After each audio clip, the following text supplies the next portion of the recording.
ಯಾಕೋ room temperature ಮತ್ತೆ ಜಾಸ್ತಿ ಆಗೋ ತರ ಅನ್ನಿಸ್ತಾ ಇತ್ತು. ಆ ರೂಮ್ ಯಾವಾಗಿನ ತರನೇ ಕತ್ಲಾಗಿತ್ತು.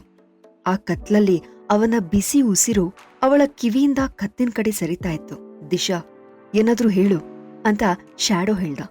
ದಿಶಾಗೆ ತನ್ನ ಇಡೀ ಮೈ ಬಿಸಿ ಆಗ್ತಾ ಇದೆ ಅನ್ನಿಸ್ತು. ಅವಳ ಕತ್ತು ಬೆಂಡ್ ಮಾಡಿ ಅವನ ಬಿಸಿಯಾದ ತುಟಿಗಳಿಂದ ತಪ್ಪಿಸ್ಕೊಂಡ್ಲು. ಆಮೇಲ್ ಮತ್ತೆ ಅವನ್ ಕಡೆ ನೋಡ್ತಾ, ನಾನ್ ನಿಮಗ್ ಏನ್ ಕೊಡ್ಬೇಕು ಅಂತ ಅಂದ್ಲು. ತಕ್ಷಣ ಶ್ಯಾಡೋ ಅವನ ವಿಶಾಲವಾದ ಕೈಗಳಿಂದ ಅವಳ ಹೊಟ್ಟೆನ ಕವರ್ ಮಾಡ್ದ. ಅವಳಿಗೆ ಅದು ತುಂಬಾ ಕಂಫರ್ಟಬಲ್ ಅನಿಸ್ತು. ಬೆಚ್ಚಗೆ ಫೀಲ್ ಮಾಡಿಸ್ತಾ ಇತ್ತು. ಹೇಗೆ ಅಂತ ನಿಂಗ್ ಚೆನ್ನಾಗ್ ಗೊತ್ತು ಅಂತ ಶ್ಯಾಡೋ ಹೇಳ್ದ.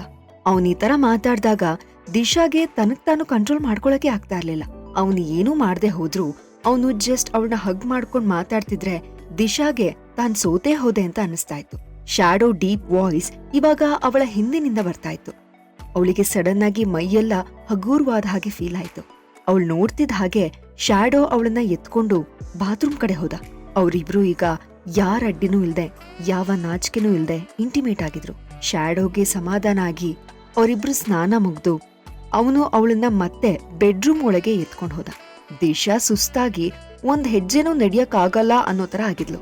ಅವಳು ಟೆಡ್ಡಿ ಬೇರ್ ತರ ಮುದ್ದೆ ಆಗಿ ಅವನ ತೋಳಿನ ಮೇಲೆ ತಲೆ ಇಟ್ಟು ಮಲ್ಕೊಂಡಿದ್ಲು. ಶ್ಯಾಡೋ ನಿಧಾನವಾಗಿ ಬೆಡ್ ಮೇಲೆ ಎತ್ಕೂತು ದಿಶಾನ ಹಗ್ ಮಾಡ್ಕೊಂಡಿದ್ದ. ಅವಳನ್ನ ಎಪ್ಸಿ ಮೆತ್ತಗೆ ಕೂರ್ಸಿ ಅವನ ಮೈಗೆ ಒರ್ಗೋ ಹಾಗೆ ಮಾಡ್ದ. ಆಮೇಲೆ ಒಂದು ಟವಲ್ನ ತಗೊಂಡು ಅವಳ ಒದ್ದೆಯಾದ ಕೂದ್ಲನ್ನ ಒರ್ಸೋಕ್ ಶುರು ಮಾಡ್ದ. ದಿಶಾಳ ಕಪ್ಪಗಿನ ಕೂದ್ಲು ತುಂಬಾ ಸ್ಟ್ರೈಟ್ ಆಗಿತ್ತು. ಅವಳ ಕೂದ್ಲು ಟಚ್ ಮಾಡೋಕೆ ತುಂಬಾ ಸಾಫ್ಟ್ ಆಗಿ ರೇಷ್ಮೆ ತರ ಇತ್ತು. ಅವಳ ಕೂದ್ಲು ಅವನ ಬೆರಳುಗಳ ಮಧ್ಯೆ ಸ್ಮೂತ್ ಆಗಿ ಸರ್ದಾಡ್ತಿತ್ತು. ಅವನಿಗೆ ಅದನ್ನ ಫೀಲ್ ಮಾಡ್ತಾ ಅವಳ ಕೂದ್ಲಿಂದ ಕೈ ತೆಗಿಯೋಕೆ ಮನ್ಸೇ ಬರ್ಲಿಲ್ಲ. ಅವಳ ಕೂದ್ಲು ಹೇಗೆ ಕಪ್ಪಾಗಿತ್ತೋ ಅವಳ ಮೈ ಒಳ್ಳೆ ದಂತ ತರ ಬೆಳ್ಳಗಿತ್ತು. ದಿಶಾ ಏನೋ ಒಂಥರ ಪ್ಯೂರ್ ಆಗಿ ಕಾಣಿಸ್ತಾ ಇದ್ಲು. ಅವಳಿಗೆ ಗೊತ್ತಿಲ್ಲದೆ ಶ್ಯಾಡೋ ತೋಳಲ್ಲಿ ನಿದ್ದೆ ಮಾಡಿದ್ಲು. ಅವಳು ಉದ್ದನೆಯ ಕಣ್ರೆಪ್ಪೆಗಳು ಅವಳ ಮುಖದ ಮೇಲೆ ನೆರಳು ಮೂಡ್ಸಿತ್ತು. ಆ ರೂಮಲ್ಲಿ ಇವಾಗ ಬರೀ ಚಂದ್ರ ಮತ್ತು ನಕ್ಷತ್ರಗಳ ಬೆಳಕು ಮಾತ್ರ ಚೆಲ್ತಾ ಇದ್ವು. ಶ್ಯಾಡೋಗೆ ದಿಶಾ ಮೈಯಿಂದ ಶವರ್ ಜೆಲ್ ಸ್ಮೆಲ್ ಬರ್ತಾ ಇತ್ತು. ಅವಳ ಮೈ ತುಂಬಾ ಫ್ರೆಶ್ ಆಗಿ ಅವಳೇ ಒಂದು ಕವನದ ತರ ಅವನಿಗೆ ಅನ್ನಿಸ್ತಾ ಇತ್ತು. ದಿಶಾಗೆ ಸಡನ್ ಆಗಿ ಅವಳ ತಲೆ ಮೇಲೆ ಬೆಚ್ಚಗೆ ಫೀಲ್ ಆಗೋಕೆ ಶುರು ಆಯ್ತು. ಅವಳು ಅರೆನಿದ್ದಲೇ ಕಣ್ಣು ಓಪನ್ ಮಾಡಿದ್ಲು. ಅವಳಿಗೆ ಶ್ಯಾಡೋ ತನ್ನ ಕೂದಲನ್ನ ಡ್ರೈ ಮಾಡ್ತಾ ಇದ್ದಾನೆ ಅಂತ ಗೊತ್ತಾಯ್ತು. ಅವಳು ತಕ್ಷಣ ಎತ್ಕೂತ್ಕೊಂಡು, ಬೇಡ ಬೇಡ, ನಾನೇ ಡ್ರೈ ಮಾಡ್ಕೋತೀನಿ ಅಂತ ಅಂದ್ಲು. ಶ್ಯಾಡೋ ಅಂತೂ ಆಲ್ರೆಡಿ ಅವಳಿಗೋಸ್ಕರ ತುಂಬಾ ಹಣ ಖರ್ಚು ಮಾಡಿದ್ದ. ಅಂಡ್ ಅದು ದಿಶಾಗೆ ಚೆನ್ನಾಗ್ ಗೊತ್ತಿತ್ತು. ಹಾಗಾಗಿ ಅವಳಿಗೂ ಶ್ಯಾಡೋ ಬಗ್ಗೆ ಕೇರ್ ತಗೋಬೇಕು ಅಂತ ಅನಿಸ್ತಾ ಇತ್ತು. ಆದ್ರೆ ಅವನಂತ ವ್ಯಕ್ತಿ ಅವಳ ತಲೆ ಕೂದಲನ್ನು ಹೇರ್ ಡ್ರೈಯರ್ ಯೂಸ್ ಮಾಡಿ ಒಣಗಿಸ್ತಾನೆ ಅಂತ ಮಾತ್ರ ಅವಳು ಇಮ್ಯಾಜಿನ್ ಕೂಡ ಮಾಡ್ಕೊಂಡಿರ್ಲಿಲ್ಲ. ಶ್ಯಾಡೋ ತಕ್ಷಣ ಅವಳ ಭುಜ ಹಿಡಿದು ಅವಳನ್ನ ತನ್ನ ಮೈಗೆ ವರ್ಗಿಸ್ಕೊಂಡ. ನೀನಿವಾಗ ಆರಾಮಾಗಿ ಮಲ್ಕೋ, ನಿನಗ್ ಸುಸ್ತಾಗಿದ್ರೆ ನಿದ್ದೆ ಮಾಡು ಅಂತ ಹೇಳ್ದ. ಅವನಷ್ಟು ಸೀರಿಯಸ್ ಆಗಿ ಹೇಳಿದ್ಮೇಲೆ ಅವಳಿಗೆ ಮತ್ತೆ ಮೂವ್ ಆಗೋಕೆ ಧೈರ್ಯ ಬರ್ಲಿಲ್ಲ. ಹಾಗಾಗಿ ಅವಳು ಅವನಿಗೆ ತಲೆ ಒಣಗ್ಸೋಕೆ ಬಿಟ್ಟು ಸುಮ್ನೆ ಕೂತ್ಕೊಂಡ್ಬಿಟ್ಲು. ಆಮೇಲೆ ಮಿಸ್ಟರ್ ಶ್ಯಾಡೋ ಅಂತ ಕರೆದ್ಲು. ಶ್ಯಾಡೋ ಏನು ಅಂತ ಕೇಳ್ದ. ನೆಕ್ಸ್ಟ್ ನಾನು ನಿಮ್ ಹೇರ್ ಡ್ರೈ ಮಾಡ್ತೀನಿ ಆಯ್ತಾ ಅಂತ ದಿಶಾ ಕೇಳಿದ್ಲು. ಅವಳ ಮಾತ್ ಕೇಳಿ ಶ್ಯಾಡೋ ನಗ್ತಾ, ನನ್ ಕೂದ್ಲು ಇಷ್ಟ ಸಣ್ಣದಾಗಿದೆ, ಆಲ್ರೆಡಿ ಒಣಗೋಗಿದೆ, ಅದನ್ ಮತ್ತೆ ಒಣಗ್ಸೋ ಅಗತ್ಯ ಇಲ್ಲ ಅಂತ ಹೇಳ್ದ. ಅವನ ಮಾತ್ ಕೇಳಿ ದಿಶಾಗೆ ಮತ್ತೆ ನಾಚಿಕೆ ಆಯ್ತು. ಅವಳು ನಾನ್ ನಿನ್ನೇನು ಮಾತಾಡಲ್ಲ ಅಂತ ತುಟಿ ಕಚ್ಕೊಂಡ್ಲು. ಇವತ್ತು ಅವಳು ಶ್ಯಾಡೋಗೋಸ್ಕರ ಡಿನ್ನರ್ ಕೂಡ ರೆಡಿ ಮಾಡಿರ್ಲಿಲ್ಲ. ಅವನ ಬಟ್ಟೆಗಳನ್ನು ವಾಶ್ ಮಾಡಿರ್ಲಿಲ್ಲ. ಅವಳಿಗೆ ಅದಕ್ಕೆ ಟೈಮ್ ಕೂಡ ಇರ್ಲಿಲ್ಲ. ಈಗ ಅವನೇ ಅವಳ ಸೇವೆ ಮಾಡೋದ್ ನೋಡಿ ಒಂಥರ ಗಿಲ್ಟ್ ಫೀಲ್ ಆಯ್ತು. ಸರಿ, ಹಾಗಿದ್ರೆ ನಾಳೆ ನಿಮ್ಗೆ ಡಿನ್ನರ್ ಏನ್ ಬೇಕು ಅಂತ ಹೇಳಿ, ನಾನ್ ಅದನ್ನೇ ಕುಕ್ ಮಾಡ್ತೀನಿ ಅಂತ ದಿಶಾ ಹೇಳಿದ್ಲು. ಅವಳ ಕೂದ್ಲು ಸ್ಲೋ ಆಗಿ ಒಣಗ್ತಾ ಇತ್ತು. ಶ್ಯಾಡೋ ಈಗ ಡ್ರೈಯರ್ನ ಆಫ್ ಮಾಡಿ ಅದನ್ನ ಕೆಳಗಿಟ್ಟು ಅವಳ ಸಿಲ್ಕಿ ಕೂದ್ಲಲ್ಲಿ ಬೆರಳಾಡಿಸ್ತಾ ಕೂತಿದ್ದ. ನಾವೀ ಟಾಪಿಕ್ನ ನಾಳೆ ಮಾತಾಡೋಣ ದಿಶಾ. ನೀನು ನಂಗೋಸ್ಕರ ಬೇರೆ ಡ್ರೆಸ್ನ ಟ್ರೈ ಮಾಡ್ತೀನಿ ಅಂತ ಹೇಳಿದ್ದೆ ಅಲ್ವಾ ಅಂತ ಶ್ಯಾಡೋ ಹೇಳ್ದ.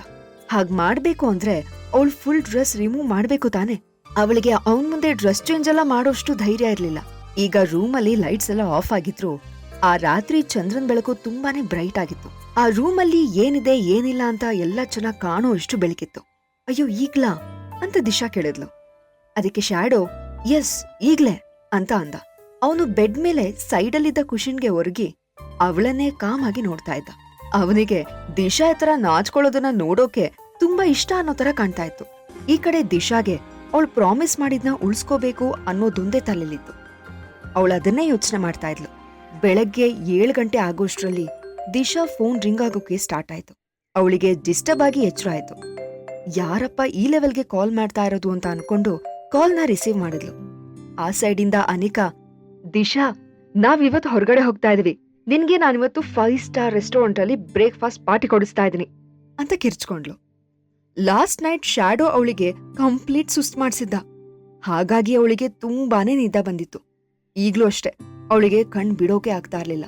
ಅನಿಕಾ, ನಾವ್ ಇನ್ನೊಂದಿನ ಹೋಗಣ್ವಾ, ನಂಗಿವತ್ತು ಸಿಕ್ಕಾಪಟ್ಟೆ ನಿದ್ದೆ ಬರ್ತಿದೆ, ನಾನ್ ಮಲ್ಕೋತೀನಿ ಅಂತ ದಿಶಾ ಹೇಳಿದ್ಲು.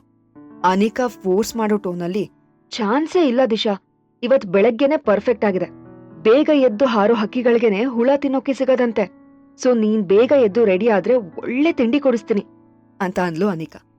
ದಿಶಾ ಅವಳ ಮುಂದೆ ನಿಜಕ್ಕೂ ಹೆಲ್ಪ್ಲೆಸ್ ಆಗಿದ್ಲು. ನಾವ್ಯಾಕೀಗ ಬೆಳಗ್ಗೆ ಹೊರಗಡೆ ಹೋಗಿ ಬ್ರೇಕ್ಫಾಸ್ಟ್ ಮಾಡ್ಬೇಕು ಅಂತ ದಿಶಾ ಕೇಳಿದ್ಲು. ವೆಲ್, ಅಲ್ಲಿ ಬ್ರೇಕ್ಫಾಸ್ಟ್ ತುಂಬಾ ಚೆನ್ನಾಗಿರುತ್ತೆ, ಇಂಡಿಯನ್, ಕಾಂಟಿನೆಂಟಲ್ ಎಲ್ಲಾ ವೆರೈಟೀಸು ಇರುತ್ತೆ, ಸೊ ನಾವು ಬೇಗ ಹೋದ್ರೆ ಫ್ರೆಶ್ ಆಗಿರುತ್ತೆ. ನೆನ್ನೆ ನಾನು ಫ್ರೀ ಆಗಿ ನಿನ್ ಡ್ರೈವರ್, ಬಾಡಿಗಾರ್ಡ್ ಎಲ್ಲ ಆಗಿರ್ಲಿಲ್ವಾ, ನೀನ್ ನನ್ಗೋಸ್ಕರ ಇವತ್ತಿಷ್ಟು ಮಾಡಲ್ವಾ ಅಂತ ಅನಿಕಾ ಹೇಳಿದ್ಲು. ಅವಳಿಷ್ಟೆಲ್ಲ ಮೆಲೋಡ್ರಾಮಾ ಮಾಡ್ತಾ ಇರುವಾಗ ದಿಶಾಗೆ ಇನ್ನು ನೋ ಅನ್ನೋಕೆ ಚಾನ್ಸೇ ಇರ್ಲಿಲ್ಲ. ಅವಳು ಕಾಲ್ ಕಟ್ ಮಾಡ್ತಾ ಇದ್ದ ಹಾಗೆ ಒಂದು ದೊಡ್ಡ ಕೈ ಅವಳ ಸೊಂಟನ ಬಳಸಿ ಅವಳನ್ನ ತನ್ ಕಡೆ ಹೇಳ್ಕೊಳ್ತು. ರೂಮಿನ ಕರ್ಟನ್ಸ್ ಎಲ್ಲ ಟೈಟ್ ಆಗಿ ಕ್ಲೋಸ್ ಆಗಿತ್ತು, ಹಾಗಾಗಿ ಒಳಗಡೆ ಬೆಳಕ್ ಬರ್ತಾನೆ ಇರ್ಲಿಲ್ಲ. ದಿಶಾ ಬೆನ್ನು ಶ್ಯಾಡೋಗೆ ಅಂಟ್ಕೊಂಡಿತ್ತು. ಅವಳು ಮೂವ್ ಆಗೋಕ್ಕೂ ಚಾನ್ಸ್ ಇರ್ಲಿಲ್ಲ. ಇಷ್ಟು ದಿನದಲ್ಲಿ ಇದೇ ಮೊದಲನೇ ಸಲ ಅವನು ಇನ್ನೂ ಅಲ್ಲೇ ಇದ್ದ ಹಾಗೆ ಅವಳು ಎಚ್ಚರ ಆಗಿದ್ಲು. ಶ್ಯಾಡೋ ಅವನ ಮುಖನ ಅವಳ ಕತ್ತಲಿಟ್ಟಿದ್ದ, ಆದ್ರೆ ಅವಳಿಗೆ ಅವನ ಮಾಸ್ಕಿನ ಫೀಲ್ ಬರ್ತಾ ಇರ್ಲಿಲ್ಲ. ಅಂದ್ರೆ ಅವನೀಗ ಮಾಸ್ಕನ್ನ ಹಾಕೊಂಡಿರ್ಲಿಲ್ಲ. ದಿಶಾ ಒಂದ್ಸಲ ತುಟಿ ಕಚ್ಕೊಂಡ್ಲು. ಅವಳು ಸ್ವಲ್ಪ ನರ್ವಸ್ ಆಗಿದ್ಲು. ಯಾರು ಕಾಲ್ ಮಾಡಿದ್ದು ಅಂತ ಶ್ಯಾಡೋ ಕೇಳ್ದ. ಅವನ ಡೀಪ್ ವಾಯ್ಸ್ ತುಂಬಾನೇ ಅಟ್ರಾಕ್ಟಿವ್ ಆಗಿತ್ತು. ದಿಶಾ ಎಲ್ಲಾನು ರಿಪೋರ್ಟ್ ಮಾಡೋ ತರ, ಅನಿಕಾ ಕಾಲ್ ಮಾಡಿದ್ಲು. ಅವಳಪ್ಪ ಆ ಲ್ಯಾಂಡ್ನ ಒಳ್ಳೆ ಪ್ರೈಸ್ಗೆ ಪರ್ಚೇಸ್ ಮಾಡಿದ್ರಲ್ಲ, ಆ ಖುಷಿಲಿ ಅವಳಿಗೆ ಸ್ವಲ್ಪ ಪಾಕೆಟ್ ಮನಿ ಕೊಟ್ಟಿದ್ದಾರೆ. ಅವಳು ನನ್ನ ಯಾವ್ದೋ 5 ಸ್ಟಾರ್ ಹೋಟೆಲ್ಗೆ ಬ್ರೇಕ್ಫಾಸ್ಟ್ಗೆ ಕರ್ಕೊಂಡು ಹೋಗ್ತೀನಿ ಅಂತ ಹೇಳ್ತಿದ್ಲು ಅಂತ ಹೇಳಿದ್ಲು. ಶ್ಯಾಡೋ ಅವಳ ಹೊಟ್ಟೆನ ಸಾಫ್ಟ್ ಆಗಿ ರಬ್ ಮಾಡ್ತಾ, ದಿಶಾ ಬಂಗಾರ, ಕೆಲವೊಂದು ಫುಡ್ ತಿನ್ನೋದು ಪ್ರೆಗ್ನೆನ್ಸಿ ಪ್ಲಾನ್ ಮಾಡುವಾಗ ಒಳ್ಳೇದಲ್ಲ, ಸೊ ಬಿ ಕೇರ್ಫುಲ್ ಅಂತ ಅಂದ. ದಿಶಾ ಇಲ್ಲಿವರೆಗೂ ಈ ವಿಷಯದ ಬಗ್ಗೆ ಯೋಚ್ನೆನೆ ಮಾಡಿರ್ಲಿಲ್ಲ. ಅವಳೇನಾದ್ರೂ ರೆಸ್ಪಾಂಡ್ ಮಾಡೋ ಮುಂಚೆನೆ ಶ್ಯಾಡೋ ನಗ್ತಾ, ಬಟ್ ಇಟ್ಸ್ ಓಕೆ, ನನಗೆ ನನ್ನ ಎಬಿಲಿಟಿ ಮೇಲೆ ತುಂಬಾನೇ ಕಾನ್ಫಿಡೆನ್ಸ್ ಇದೆ, ಸೊ ಜಾಸ್ತಿ ಏನ್ ಟೆನ್ಷನ್ ಮಾಡ್ಕೋಬೇಡ ಅಂತ ಅಂದ. ಅವನ ಮಾತು ಕೇಳ್ತಾ ದಿಶಾ ಬೇಗ ಬೇಗ ಎದ್ದು ರೆಡಿಯಾಗಿ ಅಲ್ಲಿಂದ ಆಲ್ಮೋಸ್ಟ್ ಓಡೇ ಬಂದಿದ್ಲು. ಅಪ್ಪ, ಈ ಮನುಷ್ಯನ್ ಸ್ಟಾಮಿನಾ ನಿಜವಾಗ್ಲೂ ಓವರ್ ಆಗಿದೆ ಅನ್ಸುತ್ತೆ. ರಾತ್ರಿಯೆಲ್ಲ ನಾನ್ ನಿದ್ದೆ ಕೆಡ್ಸಿದ್ ಸಾಲ್ದು ಅಂತ ಇವತ್ ಬೆಳಗ್ಗೆ ಮತ್ತೆ ಮೂಡಲಿದ್ನಾ? ಇತ್ತೀಚೆಗೆ ಅವನ ಬಾಡಿಲಾಗ್ತಾ ಇರೋ ಸಣ್ಣ ಚೇಂಜಸ್ ಕೂಡ ದಿಶಾಗೆ ಇಮಿಡಿಯೇಟ್ ಆಗಿ ಗೊತ್ತಾಗ್ತಾ ಇತ್ತು. ಸೊ ಅವಳೇನಾದ್ರೂ ಇನ್ನೂ ಒಂದ್ ಸ್ವಲ್ಪ ಹೊತ್ತು ಅಲ್ಲೇ ಇದ್ದಿದ್ರೆ ಖಂಡಿತ ಅವಳು ಮಿನಿಮಮ್ 2 ದಿನ ಬೆಡ್ ರೆಸ್ಟ್ ಅಲ್ಲಿ ಇರ್ಬೇಕಾಗ್ತಿತ್ತು ಅಷ್ಟೆ. ಇದೆಲ್ಲದ್ರ ಮಧ್ಯ ಅವಳಿಗೆ ಇನ್ನೂ ಒಂದ್ ಟೆನ್ಷನ್ ಶುರುವಾಗಿತ್ತು. ಶ್ಯಾಡೋ ಮತ್ತೆ ಪ್ರೆಗ್ನೆನ್ಸಿ ಬಗ್ಗೆ ಮಾತಾಡಿದ್ದ, ಆದ್ರೆ ಅವನು ಈ ರಿಲೇಶನ್ಶಿಪ್ ಬಗ್ಗೆ ಎಷ್ಟು ಸೀರಿಯಸ್ ಆಗಿದ್ದಾನೆ, ಅವನ್ ಲೈಫಲ್ಲಿ ದಿಶಾ ಸ್ಥಾನ ಏನು, ಜೀವನದ ಕೊನೆ ತನಕ ಅವನು ತನ್ನ ಜೊತೆ ಇರ್ತಾನ? ಈ ಪ್ರಶ್ನೆಗಳಿಗೆ ದಿಶಾ ಹತ್ರ ಯಾವ ಉತ್ತರನೂ ಇರ್ಲಿಲ್ಲ. ಈ ಎಲ್ಲಾ ಪ್ರಶ್ನೆಗಳಿಗೆ ಉತ್ತರ ಬೇಕು ಅಂದ್ರೆ ಈಗಲೇ ಪಾಕೆಟ್ ಎಫ್ಎಂ ಅಪ್ಲಿಕೇಶನ್ ಡೌನ್ಲೋಡ್ ಮಾಡಿ ಮತ್ತು ಕೇಳಿ ಸೀಕ್ರೆಟ್ ಹಸ್ಬೆಂಡ್. ಅಪ್ಲಿಕೇಶನ್ ಡೌನ್ಲೋಡ್ ಮಾಡಲು ಡಿಸ್ಕ್ರಿಪ್ಷನ್ ನಲ್ಲಿ ಇರುವ ಲಿಂಕ್ ಅನ್ನು ಕ್ಲಿಕ್ ಮಾಡಿ.